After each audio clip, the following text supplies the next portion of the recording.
Bonjour, bienvenue sur ce screencast de Start the Fuck Up. Je suis Mickaël, je suis le responsable un peu plus technique de l'équipe. Euh, Start the Fuck Up, c'est un cabinet de conseil en innovation. On aide pas mal de grosses boîtes et de startups à lancer des projets innovants. Et une de nos particularités, c'est qu'on est très bon dans le maniement d'outils techniques et dans leur agrégation pour sortir des prototypes hyper vite. Donc tout ça, vous pouvez le retrouver sur notre site. En particulier, il y a une partie Toolbox qui contient plus d'une centaine d'outils, donc tous les outils qu'on benchmark euh, toute l'année. Ils ne sont pas forcément à jour, mais ça vous donnera une idée de tout ce qui est possible de faire et de configurer aujourd'hui pour pouvoir lancer son site, sa startup, son projet le plus vite possible. Voilà, donc je vous encourage à voir ça. La vidéo d'aujourd'hui est principalement dédiée à trois outils, Airtable, Zapier et Notion, qui permettent aujourd'hui de optimiser des processus internes, tous vos processus métiers de start-up, de boîte, toutes les choses que vous faites tous les jours, où il y a beaucoup de copier-coller, de la perte d'informations, de mieux l'organiser, pour qu'il y ait moins de perte d'informations, que ce soit plus rapide à faire. Ensuite, de l'automatiser, donc les parties qui sont les plus critiques, qui vous prennent le plus de temps, de configurer une automatisation avec Zapier pour que ça se fasse automatiquement et gagner du temps. Et enfin, de mieux la documenter et la rendre compréhensible grâce à Notion qui vous permettra de organiser textuellement et graphiquement toutes ces données et ces systèmes-là pour construire de vrais back-office ou intranet, en fait, complètement sur mesure. Le but aujourd'hui est juste de vous montrer sur un cas concret issu d'un cas réel comment manier ces trois outils. On va d'abord passer pas mal de temps sur Airtable pour que vous compreniez vraiment comment fonctionne l'interface, qu'est-ce qu'on peut créer, c'est quoi un peu la puissance de l'outil. Ensuite, on va automatiser certaines tâches avec Zapier pour que vous voyez l'interface et comment envoyer des emails automatisés de confirmation avec. Et enfin, on verra rapidement comment dans Notion, en fait, on peut agréger tout ça pour publier en ligne un back-office accessible par tous vos collaborateurs de manière sécurisée. Comme ça, ils peuvent modifier et ajouter des choses dans le système sans devoir repasser par toute cette interface dédiée à ceux parmi vous qui seront les architectes de la solution. Il n'y a pas besoin d'être développeur forcément pour maîtriser ces outils-là, voire pas du tout. Ils ont été faits pour être utilisés en priorité par des gens qui ne sont pas développeurs.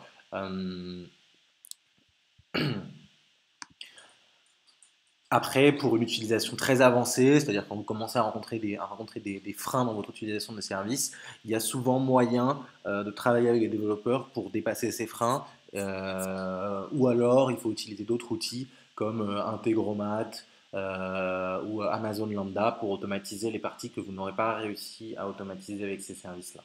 Voilà, mais dès que si vous avez des questions supplémentaires, n'hésitez pas à nous contacter via le chat sur le site ou personnellement, vous avez mon mail et je serai ravi de répondre à vos questions. Donc comme je l'ai dit, Start the Fuck Up, on va commencer par Airtable, hein. Nous, on aide les grosses compagnies et les startups à innover. Quelque chose de particulier chez nous, c'est qu'on est tous entrepreneurs et qu'on forme les gens à nos méthodes.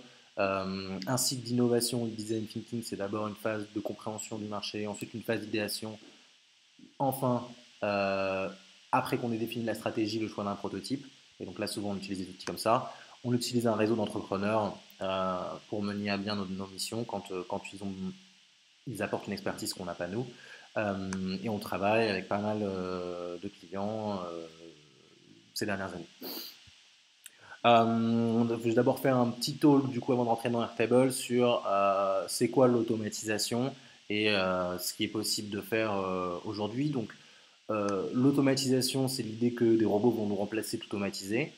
La vérité, ça c'est des images qui datent d'il y a longtemps de la cuisine du futur, la vérité c'est que l'automatisation c'est la base du code. Et quand des investisseurs très connus disent que le software va manger le monde, et ben en fait c'est ce qu'on appelle digitalisation, c'est juste automatiser des choses. Qu'est-ce que ça veut dire automatiser? C'est définir une série d'événements et d'actions qui sont enclenchées sur la base de changements dans de la donnée. D'accord? Et ensuite, on définit ces événements et après, c'est juste déclencher ces événements automatiquement quand la donnée atteint des valeurs adaptées.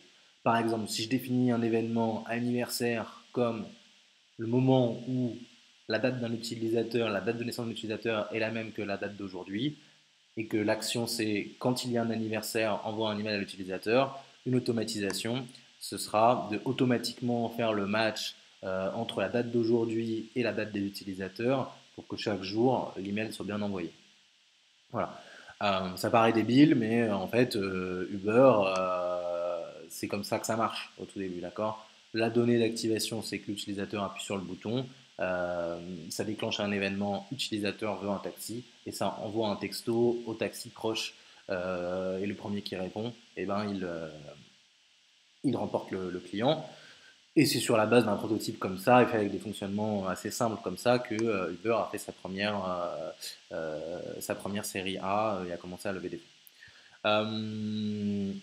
Voilà, donc l'automatisation, ça s'inscrit dans un phénomène plus global qui est la montée en puissance des outils appelés low-code ou no-code, qui permettent en fait pour tout ce qui est des tâches de développement un peu simples comme celle-là, qui sont juste de définir des histoires assez basiques avec 2-3 étapes, et ben de permettre à des gens qui ne sont pas développeurs de le faire, parce que les développeurs ça coûte cher, et les langages informatiques, on peut faire plein de petites micro-erreurs, il faut déployer les fonctions en ligne, enfin bref, pour atteindre l'objectif à la fin, qui était juste d'avoir un formulaire et envoyer un mail automatique, ça fait, on se dit qu'un développeur n'en a pas besoin aujourd'hui. Voilà. Celui qui va permettre les automatisations, c'est Zapier, qui est un outil du coup qui permet de connecter des sources de données de plein d'endroits entre elles, en disant par exemple si vous recevez un mail sur vos boîtes mail, alors envoyez une image de chat à votre cousin par texto. D'accord. On va voir un petit peu comment ça fonctionne plus tard.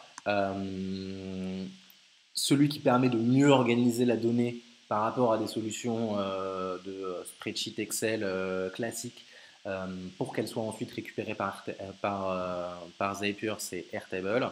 La différence de Airtable face à Excel, c'est que Airtable est très strict sur les colonnes que vous pouvez définir et la manière dont vous allez organiser votre donnée, là où Excel, tout le monde peut faire un peu n'importe quoi, mettre des images dans tous les sens.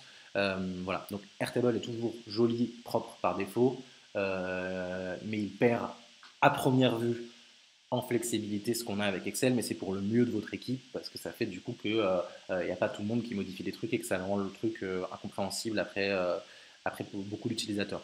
Airtable permet aussi, on va le voir, de rajouter des champs images très facilement et de créer des vues partagées comme celle-ci, des vues galeries que vous pouvez afficher sur mobile qui sont responsives et qui permettent de diffuser la donnée très rapidement en plus de l'avoir bien organisée. Et enfin, qui permettent de créer des formulaires très facilement pour que n'importe qui puisse renseigner des bouts de votre Excel à distance sans que vous ayez à faire des copier-coller manuels typiquement. Il y a aussi une API de Airtable pour ceux qui souhaitent l'utiliser de manière plus extensive. On va rentrer maintenant dans la case study que je vous... Ah oui, et puis il y a Notion, Notion qui est back-office, qui vous permet de créer des back-office ou des wikis internes avec tout votre savoir, votre connaissance en interne de manière hyper simple, bien designée et bien organisée. Donc là, ça charge un petit peu parce que je suis en train d'enregistrer et ça lag. Mais voilà, vous pouvez faire des choses comme ça. Donc lier des articles de blog, faire un design avec 2 colonnes ou 3 colonnes. Vous pouvez intégrer des images, vous pouvez mettre des checkbox dedans et tout est relativement joli et bien structuré et surtout partageable en ligne. Voilà, donc le case que je vous propose de faire aujourd'hui, c'est un vrai case. C'est le case de mon cousin, voilà, qu'on va appeler Dave. Et c'est pas sa vraie photo, hein, c'est une photo générée par IA de quelqu'un qui n'existe pas. Son business à mon cousin, c'est de louer des voitures. Mais il vend pas des voitures il loue pas des voitures de manière normale en fait. Il loue des voitures courte durée à des chauffeurs Uber et ensuite il reçoit, basé sur les informations du coup de trajet fait par les chauffeurs, il reçoit le paiement directement de Uber et non pas de la personne. Aussi, puisque c'est des chauffeurs Uber, en fait, ils louent leur voiture à très court terme, à une semaine ou 2 semaines. Donc il y a des problèmes pour, une fois qu'on a un gros pool de chauffeurs et plein de voitures et que tous les paiements ils sont envoyés par Uber à la fin du mois, pour savoir exactement combien on a été payé par qui, et etc. Il y a plein de réconciliations sur des identifiants Uber, des choses comme ça qui sont assez complexes. Et en fait, savoir qui a payé quoi, c'est assez compliqué. On ajoute à cela le fait que mon cousin il a plusieurs garages, du coup avec plusieurs équipes, et chaque équipe dans chaque garage avait son propre Excel pour suivre ça, et du coup ça fait que lui, il avait beaucoup de mal à voir ce qui se passait au global. Et aussi que chaque équipe gérait tout ça sur des papiers de contrat de location papier, ce qui fait que c'est assez compliqué d'être sûr qu'on n'a pas oublié un dossier quelque part, quelqu'un a mal pris la photo, et l'a mal mis dans la Dropbox, donc il y avait beaucoup de papiers qui étaient mal sauvegardés. Enfin, la valeur de tout le système de voiture, à la fin, ça dépend beaucoup de l'utilisation de la voiture. Si elle a beaucoup été allée au garage, eh ben, sa valorisation de la voiture diminue. Et donc, le modèle financier de tout ça qui fait que ça marche nécessite un tracking au plus près de l'état des voitures, un peu centralisé. D'accord. Et ça, c'était très difficile de l'avoir juste avec des Excel un peu partout et du papier. Donc voilà, ça c'était sa solution aujourd'hui. Donc des Excel, du papier, des Dropbox avec des folders, mais il n'enseignait pas forcément les choses, et des chaînes de texto avec les drivers pour récupérer les infos sur la voiture, le kilométrage, les actions, les relancer pour les factures, parce que c'est des gens qui ne lisent pas leur mail, donc il faut vraiment tout le temps les relancer par texto, ce qui prenait aussi beaucoup de temps. Est-ce qu'il aurait pu passer par une solution existante de management de voitures? C'est pas clair, parce qu'en fait c'est très très très très cher pour une startup. C'était 4 000 € par an pour avoir seulement 50 voitures. Et surtout, tu sais jamais en fait si ces trucs-là ils ont été pas faits pour Avis ou pour Hertz ou pour des gros gros acteurs, et donc qui contiennent des fonctionnalités en fait qui sont pas adaptées exactement au système très particulier de mon cousin. Et donc, ce qu'on va construire, c'est un système de gestion de voitures avec plusieurs garages qui permet de renseigner les locations et d'avoir des vues pour chaque gestionnaire de garage local, de savoir exactement quelles sont les voitures disponibles, et ensuite d'automatiser l'envoi de messages de confirmation et l'envoi de SMS euh, à ces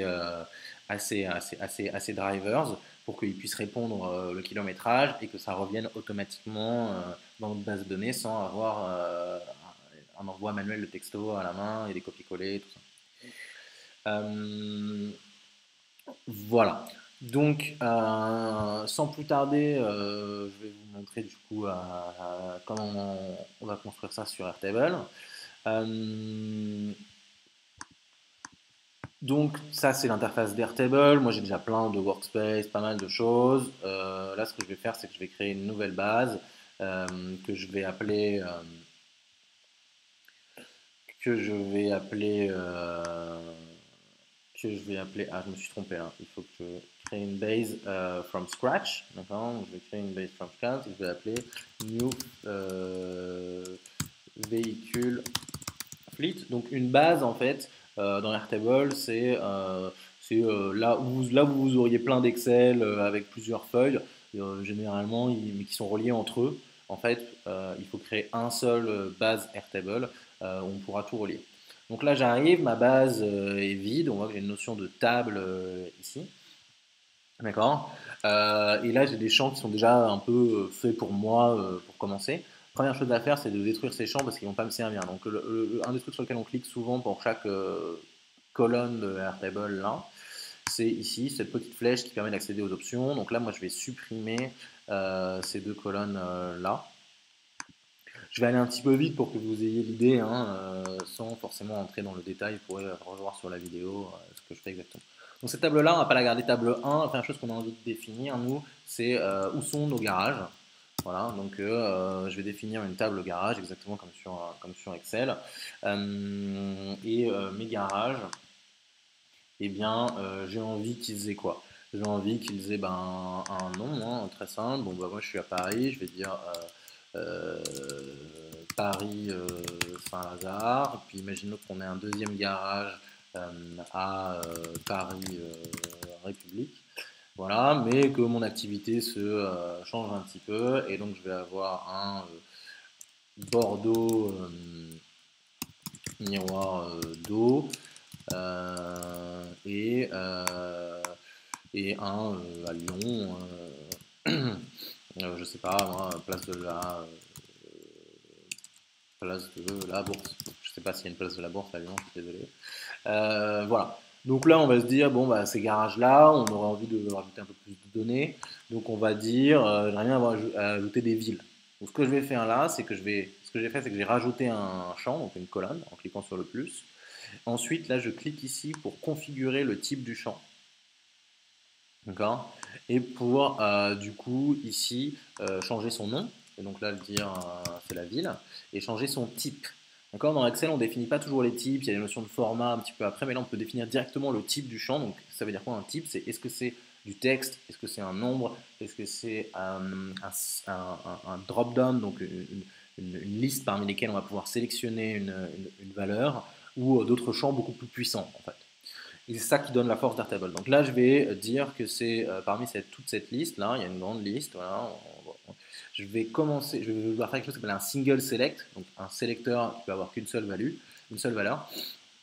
Et du coup, pour ça, plutôt que de cliquer là, vous allez voir, c'est une interaction qui est dans habitude. Je vais commencer à taper SINGL, donc single, et là, du coup, il apparaît et je clique ici. Donc voilà, j'ai mon champ de single select. Là, ici, on peut rajouter des options dans ce single select. Donc je vais mettre les noms de villes. Donc les villes que j'ai, bah, c'est Lyon, c'est Paris et c'est Bordeaux.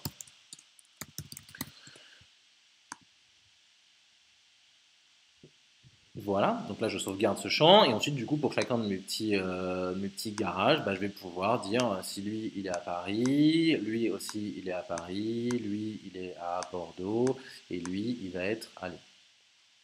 Voilà, super. Je vais rajouter un autre type de champ qui va être l'adresse complète, d'accord, un peu complète.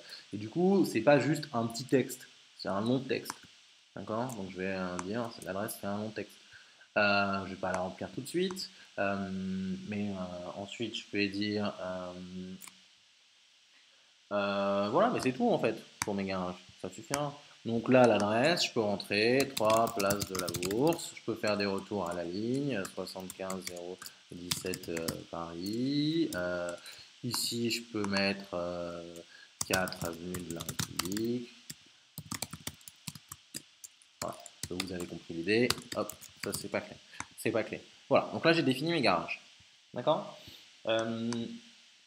La deuxième chose qui va être intéressant à définir, c'est mon type de voiture.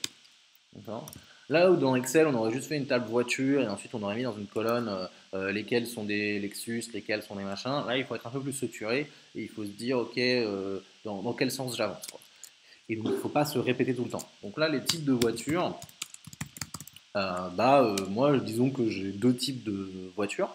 Donc, je vais encore une fois supprimer les champs par défaut qui sont ici. D'accord. Moi, j'ai deux types de voitures. D'accord. J'ai mes Prius électriques qui fonctionnent très bien avec Super Uber. Et puis, j'ai, je ne sais pas pourquoi, des Porsche Cayenne, quelques-unes, pour tester si des gens, des loueurs, aiment bien louer des voitures comme ça, parce qu'après, ils peuvent facturer plus en Uber Black. Donc, un type de voiture, ça a plusieurs attributs. D'abord, ça va avoir la marque, qui va être la marque de la voiture. Donc, Prius, c'est Toyota. La Cayenne, c'est Porsche. J'aurais pu faire aussi un single select ici. Ces types de voitures-là, ils vont avoir un chiffre qui vont être la consommation au kilomètre. Intéressant si j'ai des calculs financiers à faire plus tard. Et donc là, je change le type du champ. Donc là, c'est toujours pareil, j'ai fait change field type. Là, je prends number. Et là, je dis consommation en kilomètres, une décimale avec une précision de un chiffre après la virgule, c'est bien. J'aurais pu mettre deux chiffres après la virgule si je veux. Et je n'autorise pas la consommation négative. Donc moi, j'y connais pas grand-chose en consommation, donc je vais mettre des choses comme ça. Hein, voilà. Ah, mais j'ai envie de dire, ah oui, mais là, c'est la consommation en kilomètres, c'est en litres par kilomètre. D'accord. Mais j'ai envie d'ajouter une petite information. Bah, je reclique ici. Là, je vais aller dans éditer la description du champ et je vais pouvoir du coup dire attention, c'est du litre par kilomètre. Voilà. Et voilà, et après cette petite information là, elle est dispo si je me rappelle plus tard. Ça me permet d'ajouter du contenu et de documenter ma base. Voilà. Et là, on commence à rajouter dans les features qui viennent d'arriver, qui sont un peu mal faites sur Excel et qui, du coup, là, ici sont bien faites et faciles à faire. Qui sont, moi, je veux rajouter les nuages, d'accord? Parce que mes photos, Prius, ma Prius, elle a une tête et ma Porsche, elle a une autre tête. Donc, je vais rajouter un champ qui sera de type attachment. Okay, ça me pourrait permettre de rajouter n'importe quelle pièce jointe, que ce soit une image, que ce soit des PDF, que ce soit n'importe quoi. D'accord. Là ensuite ici, je vais pouvoir cliquer et là j'arrive dans tout un truc pour uploader des fichiers globalement. Donc il y a plein de sources de fichiers disponibles, il ne faut pas se laisser avoir. Si on veut uploader classiquement, c'est ici, d'accord. Mais il se trouve que si on a chopé un lien d'une photo sur internet, et ben c'est là. Et si on veut prendre une photo avec sa webcam, regardez, je suis là, bonjour, et bien c'est ici. Si on a des Google Drive, des machins, des trucs, c'est là. Moi, le plus simple, je vais aller sur la recherche ici, qui va chercher en fait nativement dans un service qui s'appelle Unsplash des photos libres de droit à utiliser pour vous. Et donc, moi, je fais Prius et on prie pour qu'il y ait quelque chose qui sorte qui ressemble à une Prius. Voilà, bah, c'est ça, c'est là dans la neige, c'est exactement ce qui se passe à Paris. Donc, là, j'ai sélectionné ma Prius. Hop, je fais upload. Je pourrais en uploader plus. Comme vous avez vu, attachment était au pluriel. Donc si je voulais mettre plusieurs photos, il n'y a aucun problème. Il se trouve que moi, j'ai envie d'avoir qu'une seule photo. Là, je refais pareil pour la Porsche Cayenne. Donc, je fais la Cayenne tout court. On va avoir des photos sympas. Voilà. Est-ce qu'il y en a une sur la neige ou dans le désert par consistance avec mon truc? Bon, pas vraiment. Si, il y a celle-là. Allez, hop. On se prend la photo de la Porsche Cayenne. Ah, c'est la turbo. Dommage. Bon. Et voilà, donc là j'ai renseigné les types de voitures. Donc là, vous allez me dire, mais super, mais qu'est-ce qui vient après, à quoi ça sert ça. Bah déjà, là on va commencer à pouvoir faire des choses un peu plus avancées, qui sont qu'on va pouvoir créer une vue pour mettre dans notre intranet, futur qui dit, bah voilà, nos modèles de voitures disponibles actuellement dans notre flotte de véhicules, c'est cela. Et voilà leurs caractéristiques. Et donc pour ça, en fait, on va créer dans cette table-là ce qu'on appelle une vue, qui est un concept très important sur Airtable. Donc là, vous voyez, on est sur la vue grid, qui est une vue type Excel comme ça. Là, en fait, je vais cliquer sur la petite flèche qui est ici, qui n'est pas forcément la meilleure interface du monde, mais bon, une fois qu'on le connaît, c'est bien. On clique ici, là on voit qu'on peut rajouter des vues. Donc on peut rajouter une autre vue Excel si on veut, ce qui serait en fait une vue filtrée, mais avec d'autres paramètres, par exemple que les modèles qui ont une consommation inférieure ou supérieure à 1,5 km. On peut rajouter des vues de type formulaire, on verra ça après. On peut rajouter des vues qui en fait organisent notre donnée ici sous forme d'un calendrier avec des dates de début, des dates de fin, des choses comme ça. Des Kanban qui sont des choses pour transférer des objets d'un statut en cours en traitement à finaliser. Donc tout ce qui est gestion de projet, vous pouvez visualiser graphiquement l'avancée d'un projet ou l'avancée de vos étapes sur un vue Kanban. Et nous, là, ce qu'on va faire là, c'est une galerie qui permet de montrer au monde votre donnée de manière jolie, parce que là, la photo, elle est juste dans un petit coin, c'est pas très très joli, quoi. Et sur mobile, c'est compliqué à voir. Donc on va créer une nouvelle vue de type galerie. Donc je vous remonte, c'est ici. Ensuite là, tchlac, galerie. On clique. Voilà, ça s'appelle galerie. Moi j'ai envie de la renommer. Donc je vais cliquer ici, je vais faire rename. Et là, on va faire. Donc là, c'est nos modèles. Voilà, donc j'ai renommé la vue galerie en nos modèles. Et là, on voit, bah, du coup, déjà, c'est beaucoup plus joli, mais il y a des informations qui sont deux fois. La photo, elle est ici, mais elle est aussi là. La photo, elle est là. Bref, et là, il y a encore un record qui, en fait, correspond à la ligne d'avant qui était vide, parce qu'en fait, à chaque fois que je crée une table, il crée trois records vides. Mais du coup, là, il s'affiche ici, ça m'embête. D'accord. Donc, qu'est-ce que je vais faire? Déjà, je vais customiser ces petits affichages pour enlever la photo qui est là, parce que c'est déjà en grand là, c'est très bien. Donc je clique ici, là on voit que le cover field, donc qui est le grand champ qui est ici, a déjà été préconfiguré pour moi au champ photo sans que j'ai rien eu à faire. Là on dit super Airtable, il a détecté qu'il y avait une photo, il l'a mis en grand et tout. Voilà, s'il y avait plusieurs photos, il faudrait changer ça. On m'a proposé un petit paramètre sur la photo, soit zoom dessus, soit l'encadre, voilà, vous pouvez jouer avec ça. Et enfin là on voit qu'on va pouvoir afficher ou ne pas afficher un champ dans la carte. D'accord. Donc là, ma petite carte, ce que je vais faire, c'est que je vais décocher photo ici et ça disparaît. Donc là, j'ai des cartes propres. Voilà, donc ce système de filtrer les champs qu'on veut voir dans une vue, il y a plein d'autres manières de le faire et de l'utiliser. Ici, on a toujours ce record qui est vide. Donc ce que je vais faire, c'est que je vais l'enlever en mettant un filtre en disant dans cette vue, tu vas être gentil, mais tu vas me montrer que les records qui sont complets, ou en tout cas qui ont une photo, quoi, parce qu'on est dans une vue jolie, quoi. Donc je vais faire ici un filtre. Et là, je vais pouvoir définir mon filtre.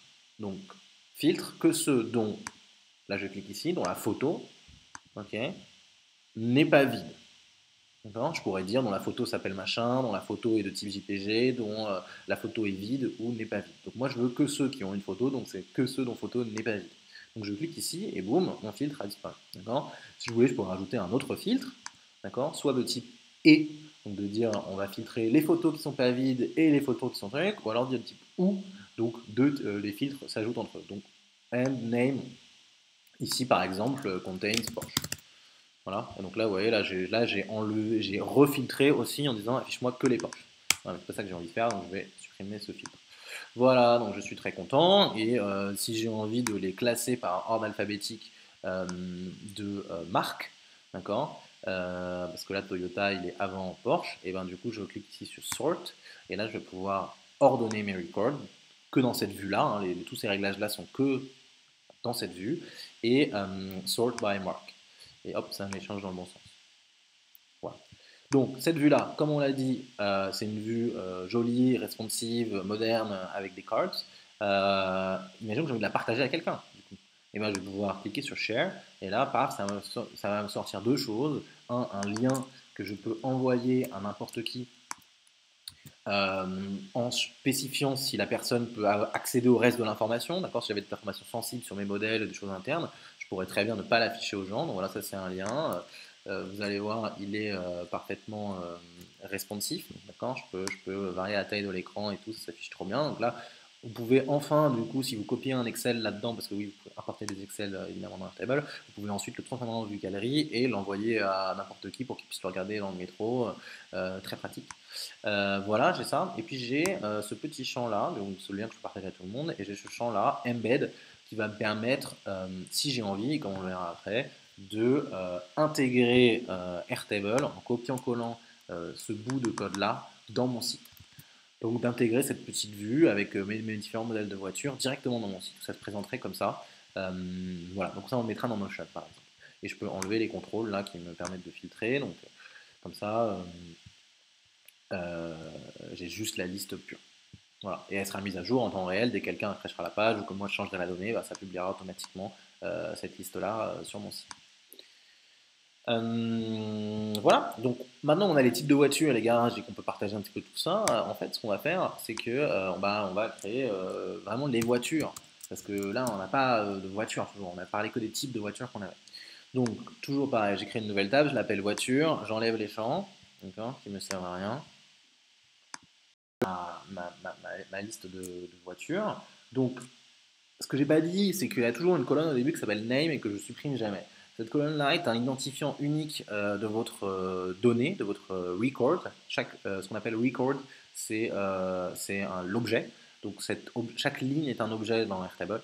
Et chaque objet a un identifiant unique qui est... non, pardon, il n'est pas unique. Un identifiant primaire qui est cette colonne-là, d'accord? C'est pour ça qu'il est écrit verrouillé ici, qui permet de repérer cet objet ailleurs dans l'application. D'accord? Ceux qui ont fait des VLOOKUP faisaient des choses comme ça en donnant des noms, un peu des clés à des choses. Donc, un bon identifiant unique pour une voiture, eh bien c'est sa plaque d'immatriculation. Donc là, je vais renommer ce truc-là, pour que ça s'appelle plaque.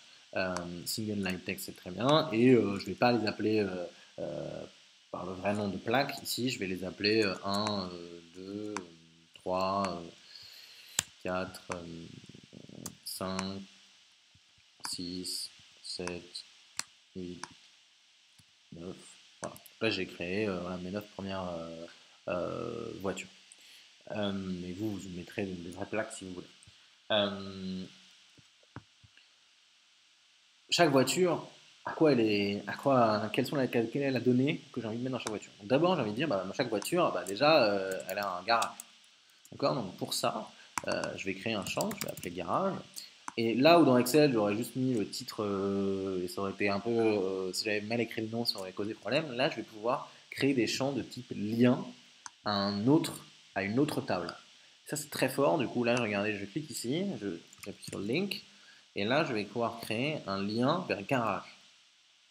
Donc, je clique là, et là, ça me dit, est-ce que tu autorises de lier à plusieurs garages? Je vais dire non, parce que moi, chaque voiture, elle n'est qu'à un seul garage, en fait. Voilà. Et donc, je sauvegarde cette table de type lien à garage. Donc là, ce que je vais pouvoir faire, c'est dire, ma première voiture, en cliquant sur le plus là, elle est à Paris-Saint-Lazare, parce que j'ai commencé là-bas. Ma deuxième voiture, elle était aussi à Paris-Saint-Lazare, parce que j'ai commencé là-bas. Ma troisième voiture, c'était mon bureau à Paris-République. C'était à Paris-République. J'en ai racheté, ouais, j'en ai racheté une deuxième pour Paris-République. Et après, par contre, je suis allé tout de suite à Bordeaux, où là, j'ai pris deux voitures, et ensuite, je suis allé à Lyon, d'accord, où j'en ai racheté deux. Et après, parce que là, en fait, Paris, ça avait un peu grossi, et j'en ai remis une à Paris, à République. D'accord. Et vous voyez, du coup, en quelques secondes, du coup, là, j'ai bien assigné à chaque voiture son garage. Mais j'ai envie de faire pareil pour le type, du coup, parce que chaque voiture a un type. Donc, je vais rajouter un champ que je vais appeler type, et c'est pareil, il sera un champ qui liera au type de voiture. Et pareil, une voiture n'a qu'un seul type, donc je décoche cette case. Là, ce que je vais pouvoir faire, c'est dire, celle-là, c'était des Prius. J'ai commencé vraiment avec des Prius.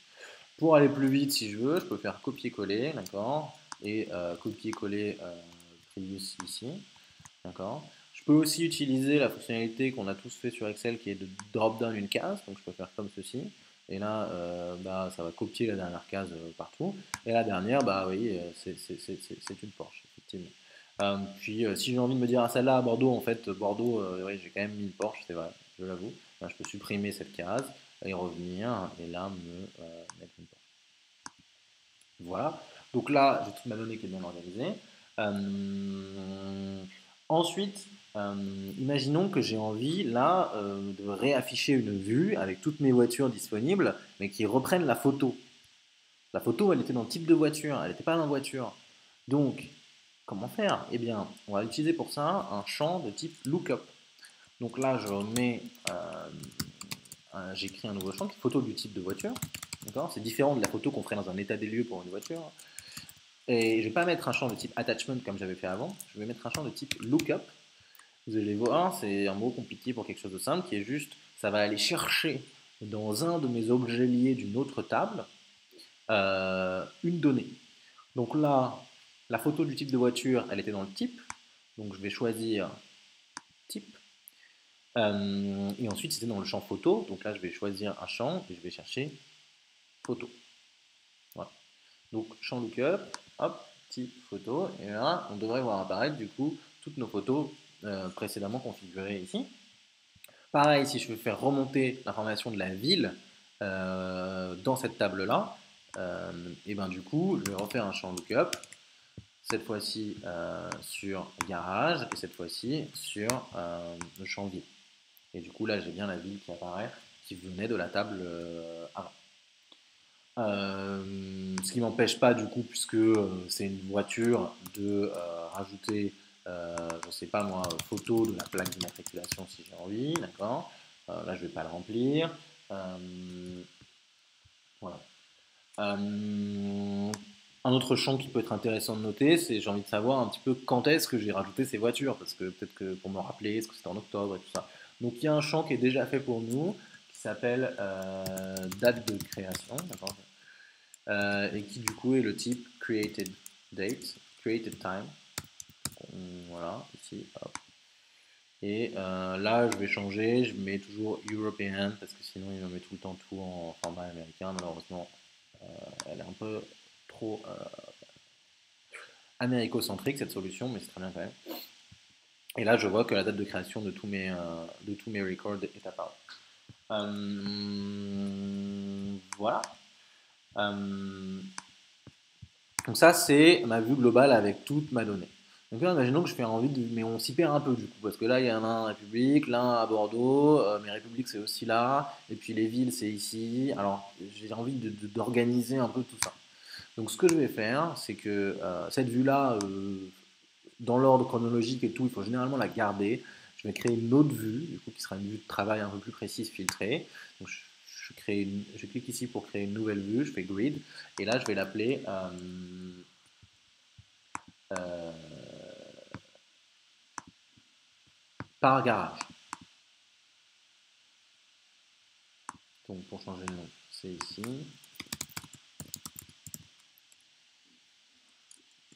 Voilà, par exemple. J'ai envie de d'abord grouper, du coup, par ville. Donc là, je vais cliquer sur Group ici. Et là, je vais chercher ville. Ah, on voit que c'est écrit Field 5 parce que j'ai oublié de le renommer là. Donc je vais juste le renommer ici. Voilà. Hop. Là, je sélectionne ville et on va voir tout s'organiser par ville très proprement.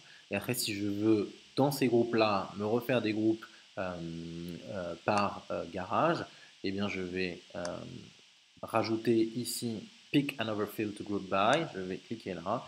Et là, cette fois-ci, je vais mettre par garage. Voilà. Et là, je peux cliquer à côté. Et donc là, j'ai bien mon truc qui est bien organisé. Vous voyez que là, du coup, Paris République apparaît deux fois, à la fois dans la partie groupe et dans la partie ici, et que le champ Paris ici, bah, il ne me sert plus à rien puisque je l'ai déjà affiché là. Donc là, dans cette vue un peu filtrée et propre, bah, j'aurais envie de nettoyer tout ce qui me sert à rien. La date de création, là, elle me sert un petit peu à rien. Voilà, il y a juste globalement les plaques qui m'intéresseraient là-dedans. Donc en fait, je vais utiliser cette fonctionnalité-là, Hide Fields, qu'on a déjà vu avant, et là, je vais enlever tous les trucs qui me servaient à rien en termes visuels, donc la ville et le garage. Voilà, et les Prius, la photo, et la photo de la plaque qu'on enlève, et voilà. Comme ça, j'ai que l'essentiel dans ma vue. Voilà. D'accord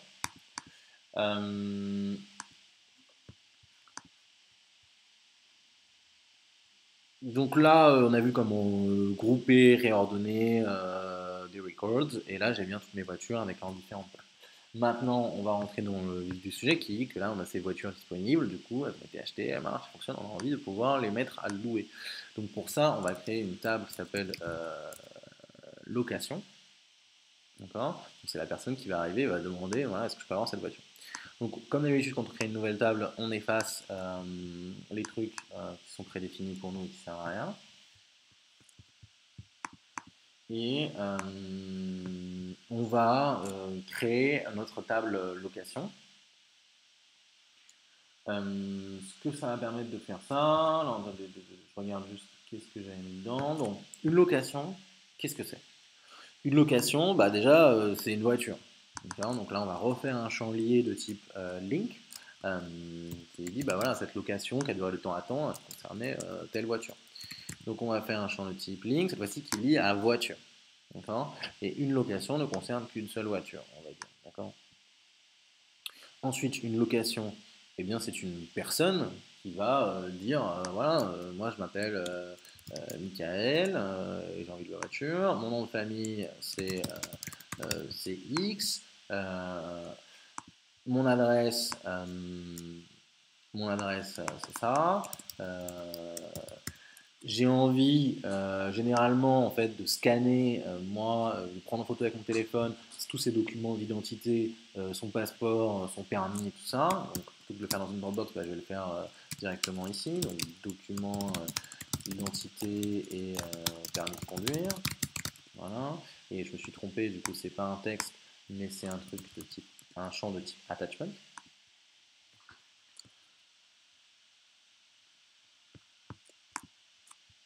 Voilà.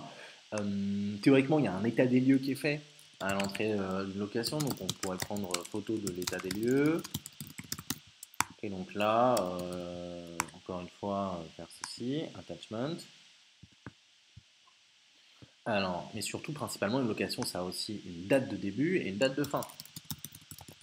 Donc, la date de début, on a un champ de type date en fait, on a de la chance. Il y a texte, il y a nombre et tout ça, on a le champ de type date. Donc là c'est pareil, on met format européen et il nous faut un temps et on l'écrira en format 24 heures. Date de début et pour date de fin, ce que je vais faire, c'est que je vais dupliquer celui-là, donc cliquer ici, faire duplicate field, ça me fait date de début copie et là j'ai plus qu'à changer ça en date de fin. Donc pour des champs qui ont le même format, vous pouvez faire clic droit et dupliquer. Oui, clic droit marche aussi d'ailleurs, hein. Vous n'êtes pas obligé forcément de cliquer sur la petite flèche, moi j'aime bien, mais vous pouvez faire clic droit. Un point important, c'est que Airtable, il faut exclusivement l'utiliser avec Chrome.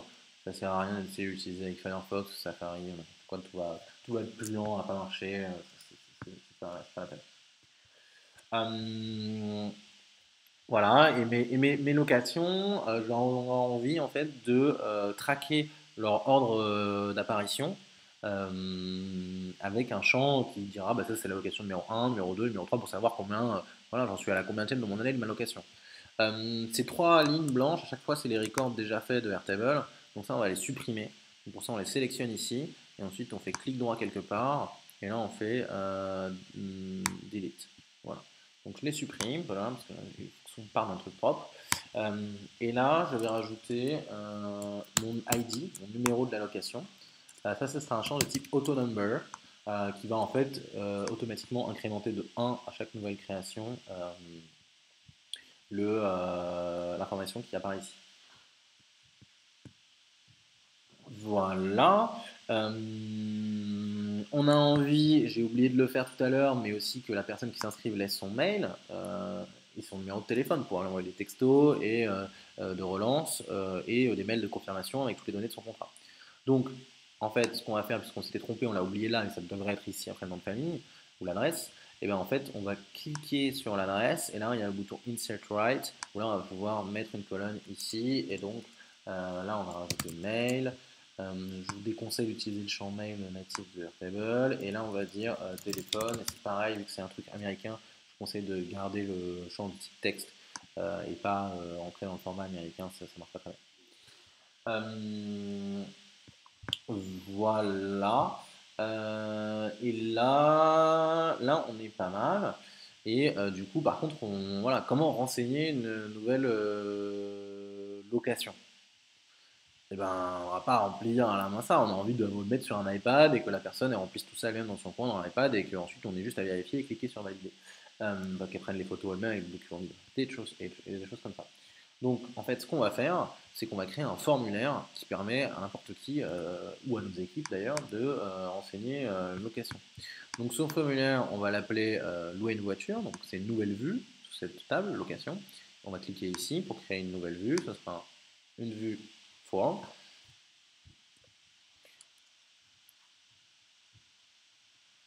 Voilà, et donc là on va l'appeler louer une voiture. Voilà, je regarde juste ce que j'ai fait. Et là on voit que c'est déjà pré-rempli avec toutes mes infos que j'ai définies ici, mais ça ressemble à un formulaire quoi. Donc là je peux rajouter une petite description si je veux. Bonjour, merci de louer avec nous. Hein.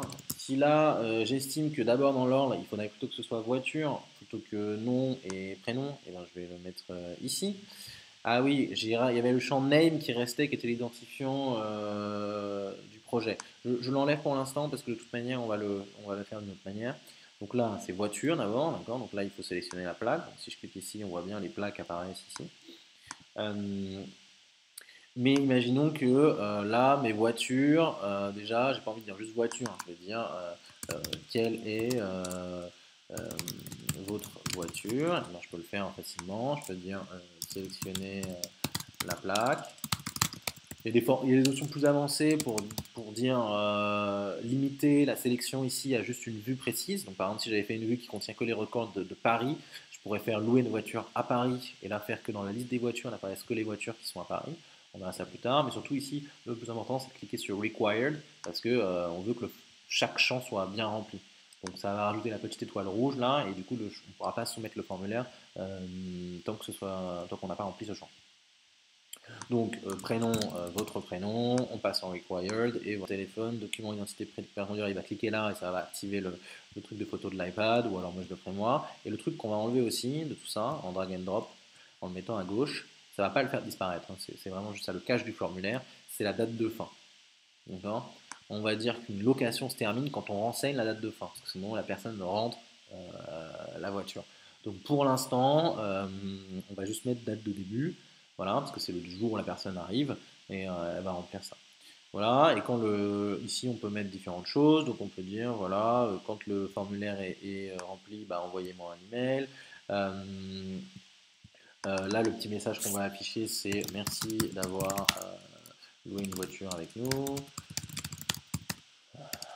Désolé pour les fautes d'orthographe. Hop. Voilà, et donc là j'ai mon formulaire en fait. En payant le plan pro, qui sont tous ces petites icônes là, je pourrais rajouter des éléments de customisation et de design. Mais là, Airtable permet de faire beaucoup de choses sur le plan gratuit, donc je ne vais pas en priver. Et là, je peux le partager. Donc là, c'est pareil, je clique ici, et là, qu'est-ce que j'ai? Ben, j'ai un lien que je peux envoyer à des gens. Et sur ce lien, ils pourront accéder à mon formulaire qui marchera sur mobile, sur iPad. Et donc dire, bah voilà, moi j'ai envie de louer une voiture, donc j'ai envie de louer la voiture numéro 3, moi je m'appelle Michael, et puis j'habite 5 rue de Rome, et puis mon mail c'est Michael, mon téléphone, hop, et voilà, et puis ici, document, identité et permis de conduire, et bien je vais pouvoir rajouter des photos, donc une photo. Ah, voilà, superbe photo. J'ai toujours un petit trait photogénique, c'est très simple. Alors voilà. Paf, photo de l'état des lieux. Ah oui, c'était plutôt ça du coup, photo de l'état des lieux. Bah là du coup on va faire simple. On va sûrement trouver des choses intéressantes. Voilà, ça c'est un bel état des lieux. Voilà. Et date de début, et bien du coup ici ça propose today, donc voilà, paf, on est bon. Là du coup je vérifie mon formulaire et l'équipe louer cette voiture soumet, louer sa voiture, soumet son formulaire. Et donc là qu'est-ce qui se passe évidemment? Et bien si je reviens ici dans ma vue de mes locations en cours, et bien une nouvelle location en cours est arrivée. Voilà. Donc là j'ai mon début de location. Donc j'ai envie aujourd'hui maintenant d'ajouter ce qui est très fort dans Excel, c'est de pouvoir calculer des choses avec des formules. Et ici, il y a la même notion ici, j'ai envie d'avoir une colonne qui me dise en gros, est-ce que cette location est en cours ou pas. Et je veux qu'elle m'affiche, cette colonne m'affiche là, si elle est en cours, eh bien tu m'affiches 1. Et si la voiture n'est pas, si cette location est finie, d'accord, eh bien tu m'affiches 0. Donc cette colonne, on va l'appeler et en cours. On va pas, et cette fois-ci, cette colonne sera de type formule. Il y a un champ de type formule qui permet avec les formules type Excel de calculer des choses par rapport aux autres champs ici. Donc un champ de type formule, et la formule qu'on va donner, c'est une location est en cours, si ça date de fin, donc je commence à taper date, et vous voyez que là ça apparaît ici en dessous, ça me sélectionne les choses, donc je clique là ça écrit pour moi le bon format de formule plutôt que de la chercher. Et donc là, si la date de fin n'est pas vide, là cette formule là elle est en cours parce que j'ai pas encore renseigné la date de fin, ça veut dire que je ne l'ai pas rendue. Donc si date de, et ça c'est le symbole pour dire différent de, d'accord. Il y a tout une documentation, vous pouvez plonger dedans. Et ça c'est le symbole pour dire la chaîne de caractères vide, donc une cellule vide comme ça, en fait c'est égal à ça. Donc là, ma location est en cours si ma date de fin n'est pas renseignée. C'est juste ça que j'ai écrit. Voilà, et là du coup je vois bien que cette égalité, elle n'est pas vérifiée, donc ça me renvoie 0. Donc là, pour vous montrer que ça marche, je vais faire clic droit ici, je vais dupliquer ce record, pour avoir une deuxième ligne, mais celle-ci, cette fois-ci, je vais définir la date de fin. Je vais changer la date de début déjà pour que ce soit remplacé, et pour dire voilà, la date de début, en fait, c'est une location qui a commencé la semaine dernière. Et là, ma date de fin, je vais te la défendre, vaut 1. Donc je me suis trompé, c'est pas ça que je voulais faire, c'est donc égal ici. Pardonnez-moi. Ok, non, pardon, excusez-moi.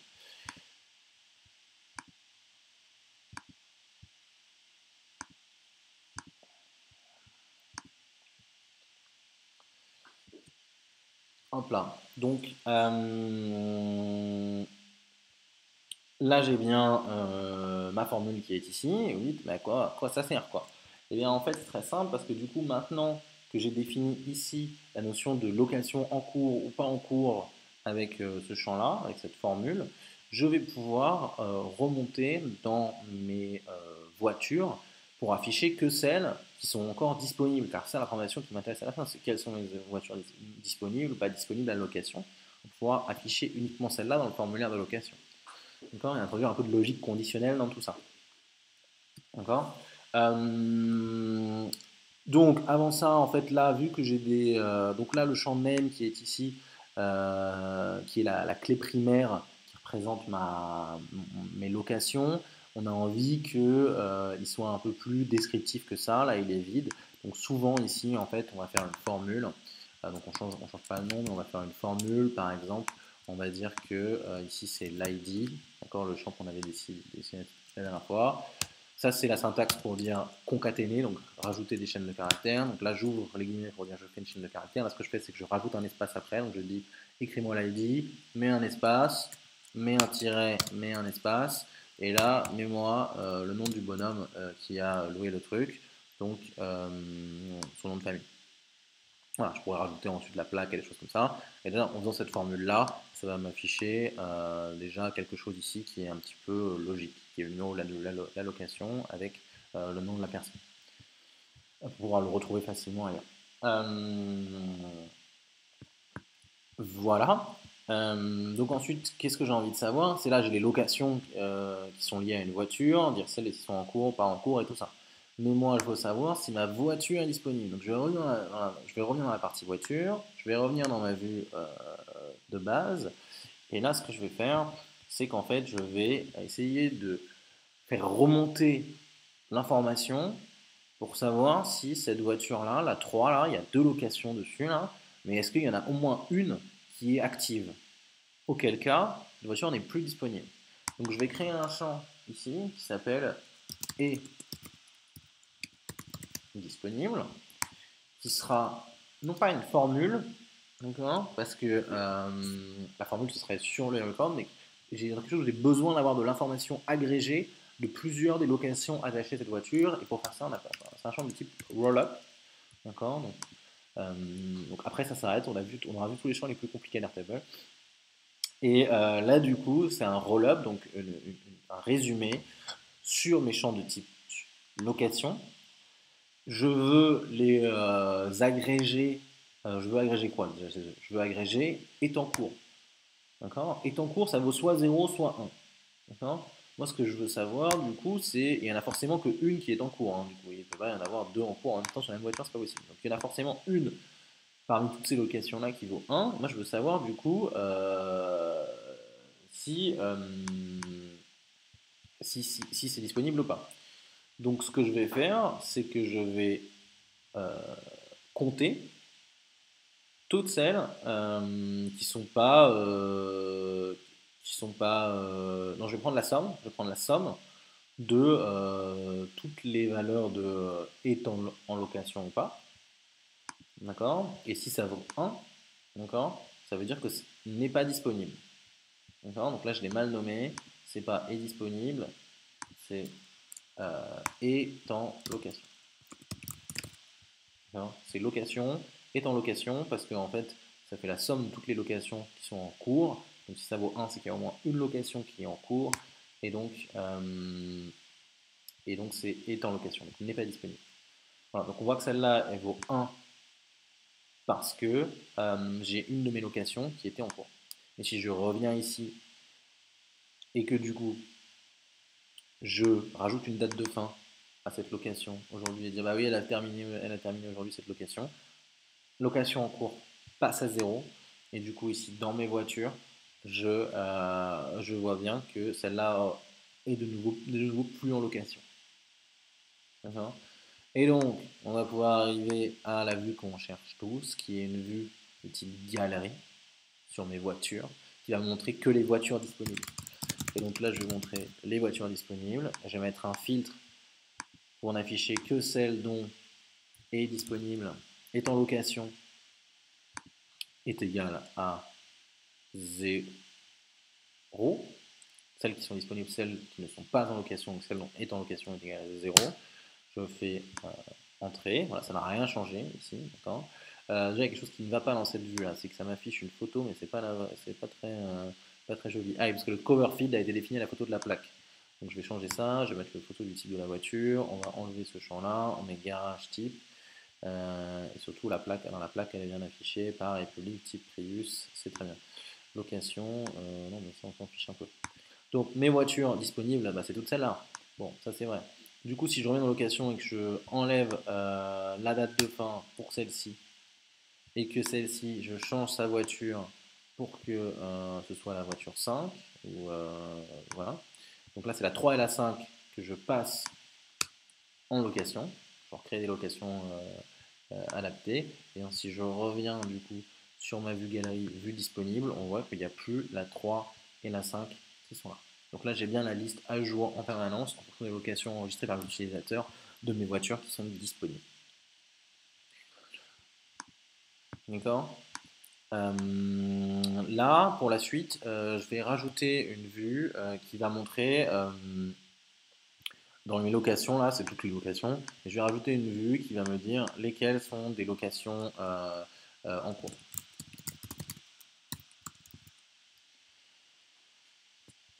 Non, j'ai même pas besoin de faire ça. Attendez, je regarde ce que j'avais prévu de faire. Non, j'ai pas besoin de faire ça. Ce que je peux vous montrer par contre, c'est plutôt une vue calendrier. Donc c'est la même vue, c'est la vue c'est quoi mes locations. Location calendrier. Et du coup, là, je vais pouvoir vous montrer sur une vue plutôt calendrier le date de début de mes locations. Si je veux faire montrer à la fois la date de début et la date de fin, d'accord, avec le début et ensuite un trait là, donc ce truc-là qui s'étendrait jusqu'ici avec la date de fin là, et pouvoir tout modifier comme ça sur une vue calendrier, il faut que je passe au plan payant d'Airtable. Donc, vous pourrez tester ça vous-même. Ils ont un trial qui est gratuit. Voilà, donc là vous avez vu le gros d'Airtable. La suite du côté Airtable, c'est ce qu'on appelle des blocks, ici en haut à droite. Donc je clique ici sur les blocks et là je me rends compte que en fait je peux, pour beaucoup d'utilisations comme générer un PDF à partir d'un record euh, rapidement, mettre à jour plein de records d'un coup. Euh, Placer tous mes records sur une carte. Là, j'ai des adresses, donc ça pourrait être translaté rapidement en code de géolocalisation, ensuite les afficher sur une carte Google Maps. Et j'ai un espèce de petit plugin que je pourrais rajouter comme ça. Et donc voilà, vous avez pas mal de blocs, je ne vais pas entrer dans le détail, qui permettent de mettre des vues agrégées ou de rajouter des fonctionnalités à votre base. Par exemple, de mettre un chiffre euh, qui agrégerait tout l'argent que vous avez gagné le mois dernier à droite ou tout l'argent que vous avez perdu dans le mois dernier à droite en rouge. Vous pouvez faire ça avec le block summary ou des choses comme ça. Voilà. Alors ça, c'est des fonctionnalités plus avancées qui sont dans le plan payant. Euh, voilà. Donc ça c'est tout pour l'overview d'Airtable et des différentes fonctionnalités qui sont possibles. Donc on a fait un tour relativement complet. Maintenant je vais très rapidement vous montrer comment Zapier marche. C'est plus simple hein, dans la complexité. Donc on va aller sur Zapier. Et on va dire, bah ouais, bah là, les gens s'inscrivent, ils enregistrent bien tous leurs petits papiers, toutes leurs données. Moi, j'aurais envie, à partir de ça, de générer un contrat un peu PDF, un peu propre, et ensuite de leur envoyer par mail comme confirmation de leur location, quoi, avec toutes les infos de la voiture, de l'état des lieux, les conditions générales d'utilisation et tout ça, et que vraiment ce soit un peu clean, quoi. Euh, donc pour ça, je pourrais le faire avec Zapier. Donc là, je me suis déjà créé un compte sur Zapier. Donc là, vous allez juste ensuite aller dans My Zaps. C'est là où vous allez retrouver tous vos apps. Ce qu'ils appellent un zap, du coup, c'est une séquence d'automatisation active. D'accord. Ça se présente comme ça, du coup, avec un point de départ qu'on appelle un trigger, qui est un événement de départ. Donc un nouveau mail entrant, quelqu'un qui a répondu à un formulaire sur Airtable et qui a rajouté une ligne, des gens qui ont complété un Google Sheets, un nouveau record qui est arrivé dans un folder sur Google Drive, d'accord, c'est des triggers, des événements qui arrivent comme ça. Zapier écoute ces événements et après déclenche les étapes qui sont à droite de la petite flèche là. Donc ici c'est l'envoi d'un mail, ici il va l'analyser avec l'intelligence artificielle pour découvrir le sentiment qu'il y avait dans le message envoyé. Là il va appeler une API sur mesure avec un webhook, donc c'est une requête HTTP. Là vous voyez il y a 6 parce qu'il y a 6 étapes différentes dans Zap qui font 6 actions différentes, 6 services différents. Là, il va mettre à jour une colonne dans Google Sheets. Voilà, donc on peut faire beaucoup, beaucoup de choses et de choses différentes. Donc pour l'instant, on va cliquer ici sur Make a Zap. Vous arrivez dans l'éditeur de Zapier. Donc là, c'est pour retrouver cette organisation avec d'abord voilà, le trigger, comment ça s'appelle. Donc on commence ici par nommer le zap. Donc nous, on va l'appeler, c'est important de bien nommer ces zaps pour les retrouver. Mail de confirmation, de location, de voiture. Voilà. Quel est mon événement de déclencheur? Eh ben, c'est quand quelqu'un de nouveau s'inscrit sur Airtable. Bon, alors je choisis Airtable.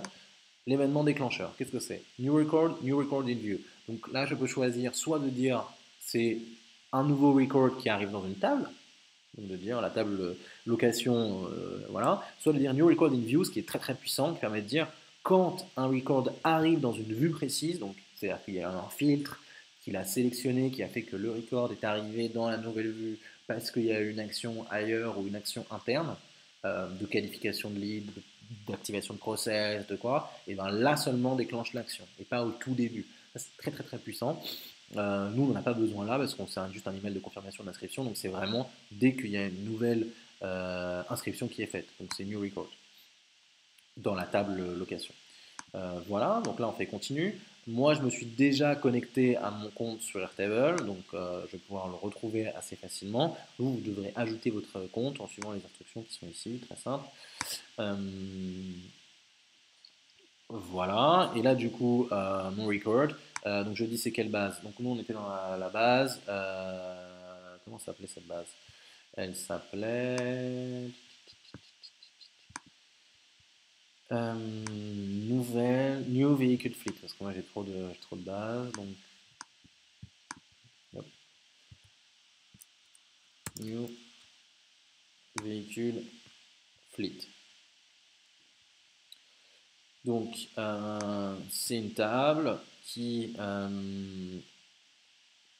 donc on a envie de surveiller la table location, donc c'est quand un nouveau record dans la table location, donc une nouvelle location qui arrive. Là on fait continue.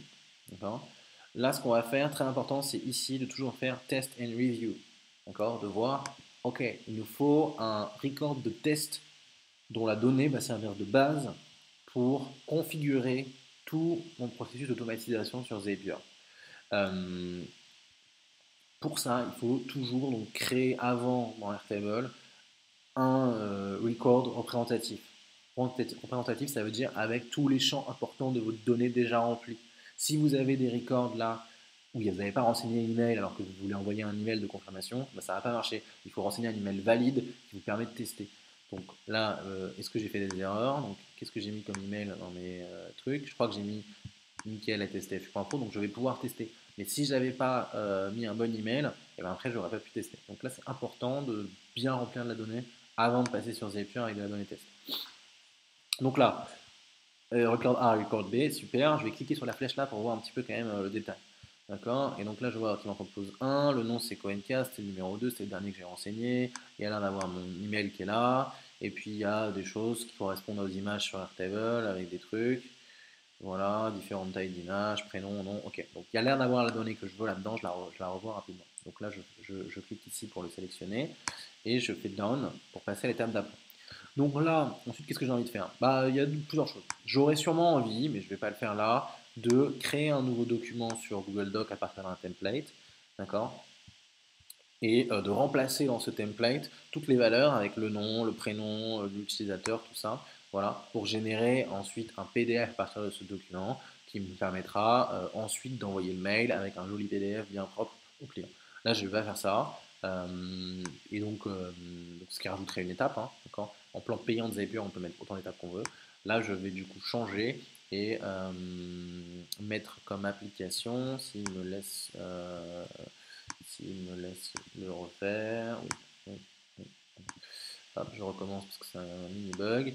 Donc oui, il y a plein d'applications. Évidemment, Zapier peut connecter des centaines d'applications avec plein de fonctionnalités différentes, envoi de mail, n'importe quoi. Il y a aussi des petits helpers qui permettent de dire continue cette automatisation uniquement si la donnée avant avait tel format. Par exemple, si l'utilisateur a bien renseigné son email, ou dans tel cas fait telle action, dans tel autre cas fait telle autre action, ou alors une fois qu'il y a ce truc là, attends demain matin 8h avant d'envoyer le mail parce que c'est là où le gars le verra le plus.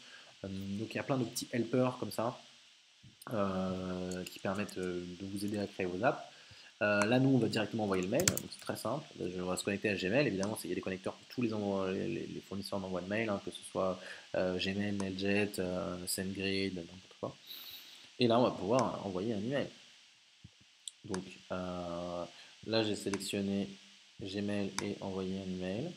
Là, ça lag un tout petit peu. Ensuite, je me sign up in Gmail.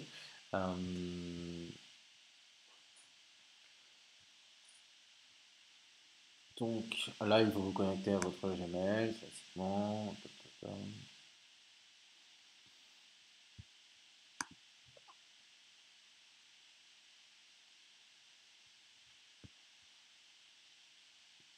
Voilà, ça va autoriser avec mon mail perso.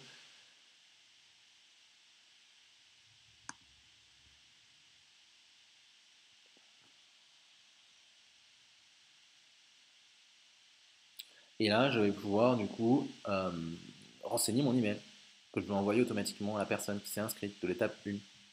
D'accord? Parce que là, c'était quand une personne s'inscrit. Et du coup, là, à quelle adresse j'ai envie d'envoyer? Ça, c'est le champ tout. Et ben, j'ai envie que ce soit du coup Michael@stfu.pro puisque c'est lui qui a loué le truc. Je vais pas l'écrire comme ça. Je vais cliquer ici sur le bouton magique de Zapier qui va me permettre d'aller chercher dans mon record de test fait plus haut, et bien, où est l'email. Donc là, c'est long, il y a plein de choses écrites, ça me fatigue. Donc je vais juste taper email. D'accord, parce que je l'avais appelé comme ça, hein, mon truc. Et pourquoi ça ne filtre pas bien? Bon, bah tant pis. Je sais pas pourquoi. Pourquoi? Ah bah c'était mail, pardon, excusez-moi, c'était pas email. Donc je tape email, mail et après je clique dessus et là ça m'a bien pris de l'étape 1 la donnée mail qui vaut michael@stfu.pro. Voilà. Est-ce que j'ai envie de rajouter des CC?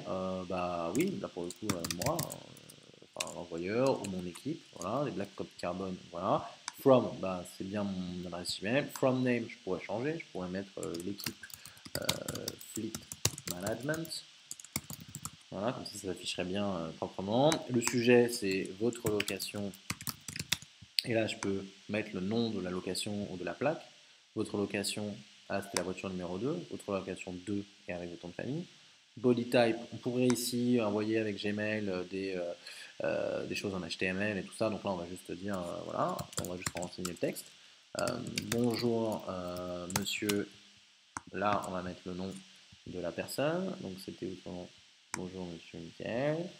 Voilà, merci pour votre location qui a commencé le. Donc là, on va chercher la date. Et donc vous pourrez la formater dans Airtable pour qu'elle soit un peu plus propre. Là, je ne vais pas le faire. Hein.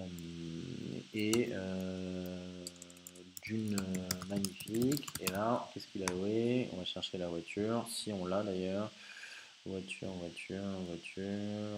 type. Voiture. Ah, alors oui, ça c'est un truc, c'est que du coup, la voiture, là, on a juste une voiture, on a juste un identifiant un peu bizarre, on ne comprend pas. Donc ça, c'est parce que c'était un champ de type lien vers un autre record.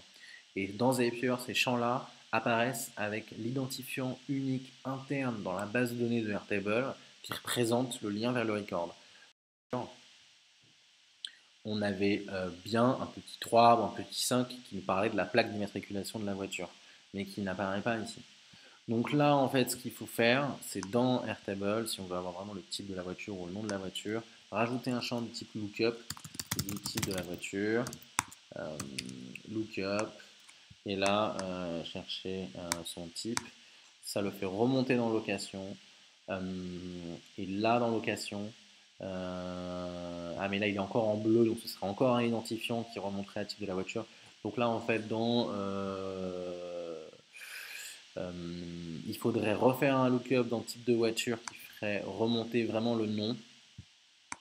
Donc c'est une mini-ingénierie un petit peu compliquée avec des lookups. Je ne vais pas rentrer dans le détail, mais il faudrait du coup ici dans voiture, pardon. En voiture, rajouter un lookup qui fait remonter le nom de la voiture depuis son type, le nom du type de la voiture depuis son type. Donc ce serait type value. Là, un lookup qui nous fait remonter depuis le type le name de la voiture. Donc là, il va s'afficher plus en bleu, alors que là, il est en bleu. Donc là, quand c'est en bleu, c'est un identifiant interne. Là, c'est vraiment une valeur textuelle.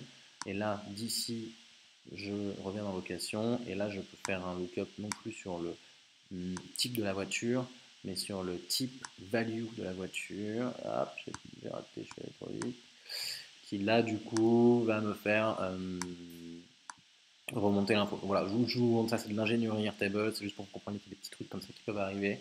Pas avoir peur, il faut tester des choses et se demander pourquoi. Donc voilà, là je vais pas le changer, je vais juste afficher l'identifiant. Il faudrait refaire le processus de test maintenant, remonter à l'étape 1 ici, en refaisant ici find data,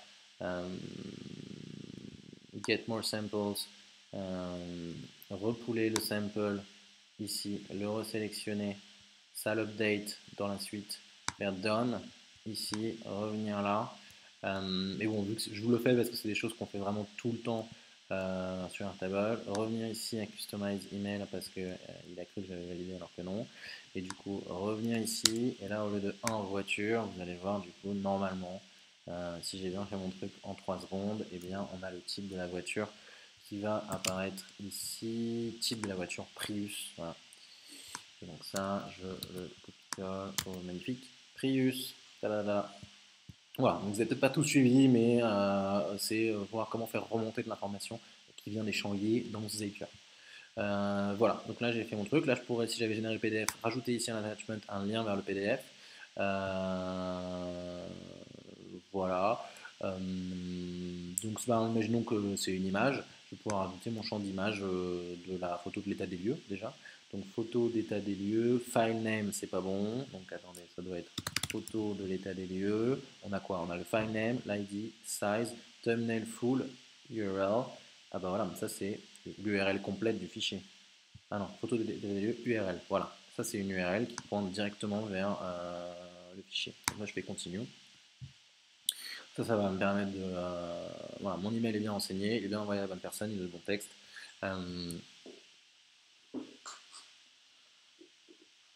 Zapier mouline un tout petit peu.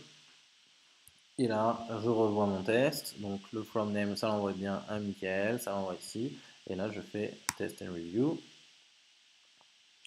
Et donc là, théoriquement, dans ma boîte mail, est arrivé du coup mon email.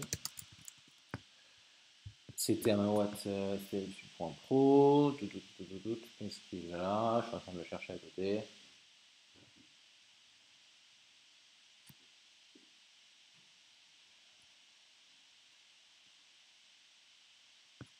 Voilà.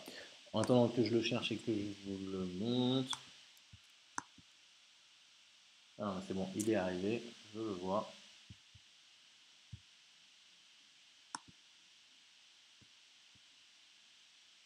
Ça a un petit peu de temps à charger, mais je vais le mettre. Voilà, et là on voit du coup j'ai bien en pièce jointe l'image, l'équipe Fleet Management qui m'a bien envoyé mon mail à mon adresse pro, et tout le texte qui s'est affiché. Voilà, bravo. Donc j'ai fait ma première automatisation Zapier. Après, j'ai plus qu'à appuyer sur On ici et ça m'enverra des mails dès que quelqu'un remplira un formulaire automatiquement. Voilà, donc ça c'est pour Zapier. On peut faire des choses beaucoup plus complexes du coup, avec un envoi de texto qui ensuite, quand la personne répond au texto, ça peut aller rechercher dans la table de l'information, la mettre à jour pour faire des systèmes de récupération automatique d'informations kilométriques, par exemple.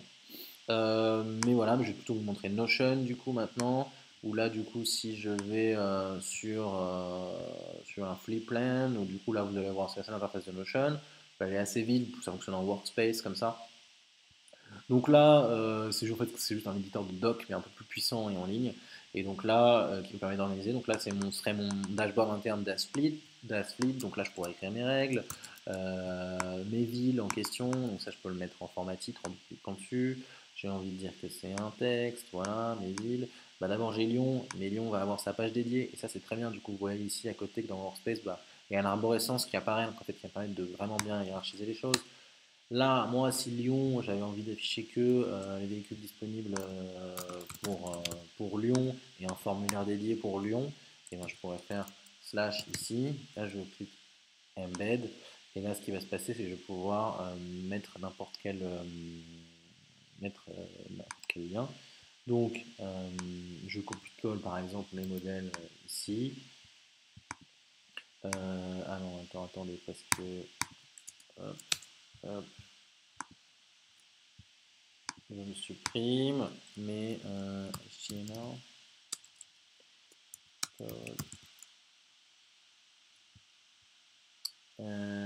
code d'embed, il m'embête un peu parce qu'il ne m'autorise pas à spécifier mon iframe.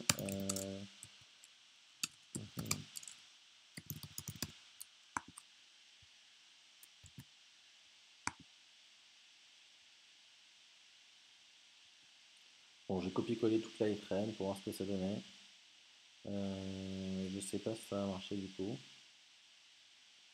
Ça a l'air d'avoir marché et ça me propose ici, vous voyez, de régler la taille de mon embed. Donc je peux tout à fait du coup le mettre comme ça. Et si je veux que dans la page Notion il fasse cette taille là, et bien le faire descendre comme ça. Voilà. J'ai l'impression qu'il me manque des reports. Je suis pas hyper à l'aise avec un copier-coller là. Mais normalement ça marche. Ah bah non, il n'y en a que deux en fait. Il n'y en a que deux dans ce truc. C'est bien cela. Je me suis trompé. Ça c'était le embed de nos modèles. Donc il n'y a bien que deux choses là-dedans. Et vous voyez, donc là j'ai intégré dans mon intranet cette partie-là. Si j'avais envie juste en dessous ou ailleurs, d'ailleurs sur notre page, de mettre ici, donc ça c'était la partie mes villes, mais de mettre ici une autre catégorie du coup qui s'appellerait, qui serait, formulaire de location, pour éviter que les gens aillent fouiller dans l'Airtable à chaque fois. D'accord, et que ça je le change en un titre un peu propre. Hop, formulaire de location, et bien là je vais rajouter un embed, mais cette fois-ci de mon formulaire donc pour avoir ça il faut retourner là, il faut aller dans location et il faut récupérer le lien de partage du formulaire dans share. Donc là notre code diaphragm,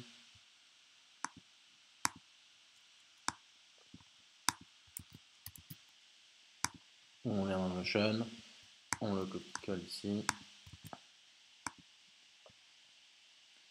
Et du coup là j'ai mon formulaire de location qui est bien disponible ici. Si je veux rajouter une page pour une ville, il y a juste à faire slash page, et là du coup ça va me permettre de rajouter une page. Alors attendez, qu'est-ce qui s'est passé? Je n'ai pas mis le bon formulaire, excusez-moi. Ah, j'ai pas fait le bon copier-coller. Hop. Hop, je refais le bon copier-coller. Là, c'est pas bon, parce que c'est pas un formulaire que ça fait. Donc, on clique ici pour avoir accès aux options. Je supprime, je refais. Vous avez vu, il y a plein de types d'embed différents qui sont disponibles sur Notion. Ils ont une notion de... Ah, il n'a pas aimé du coup mon embed. Peut-être que je peux juste copier-coller mon lien du formulaire directement. Je regarderai plus en détail pourquoi ça ne marche pas cette partie-là.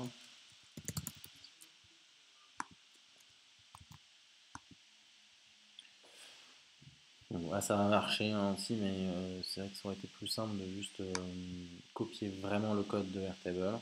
Et du coup, voilà, là j'ai mon formulaire. Après, je dois descendre un petit peu pour tout afficher sur Notion.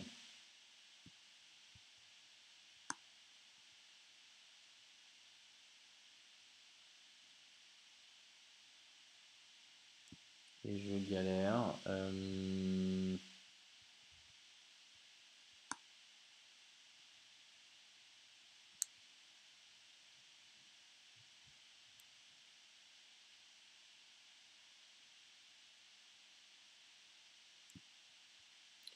C'est intéressant cette histoire. Bon, maintenant ça marche. Il faudrait que je regarde un peu plus en détail. Pourquoi là ça fait n'importe quoi.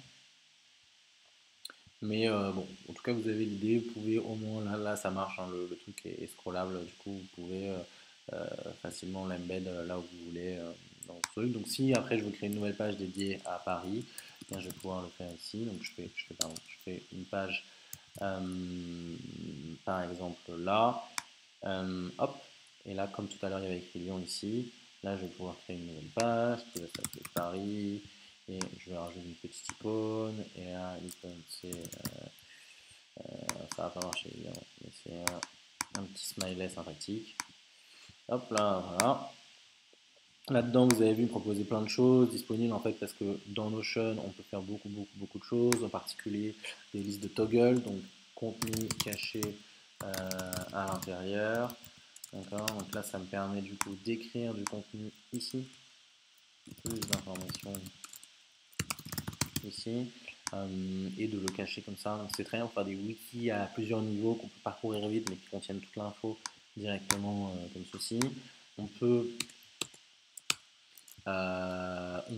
créer des blocs, des tables assez jolies, des quotes un peu inspirationnelles.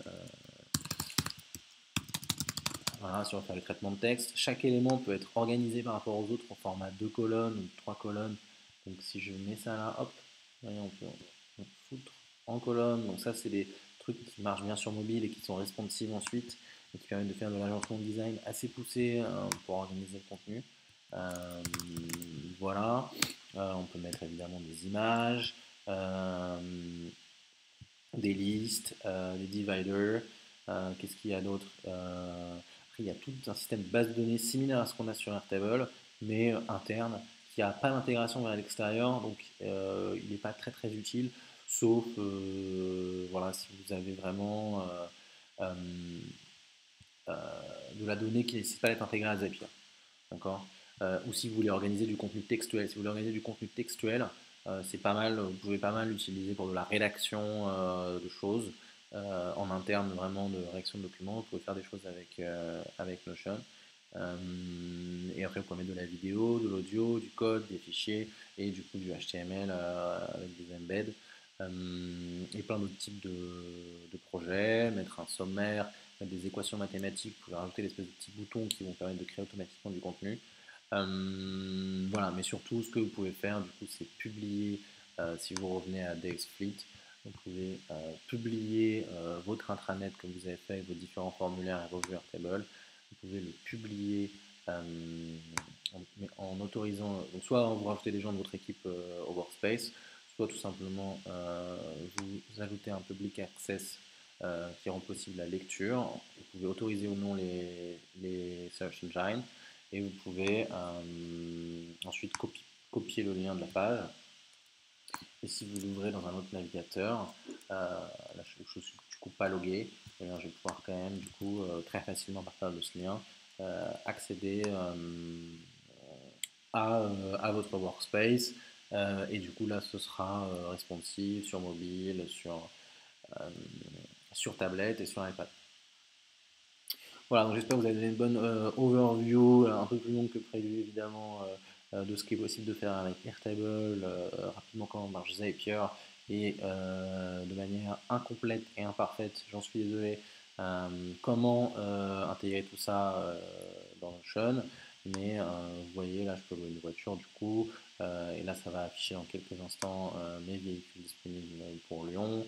Euh, voilà, donc comment à partir de la donnée Airtable, bien la structurer et automatiser les envois des différents éléments. Voilà, merci. On a pas mal d'articles ou de contenus qui détaillent plus en détail ce que vous faire plus loin et surtout n'hésitez pas si vous avez des questions à nous contacter. Au revoir.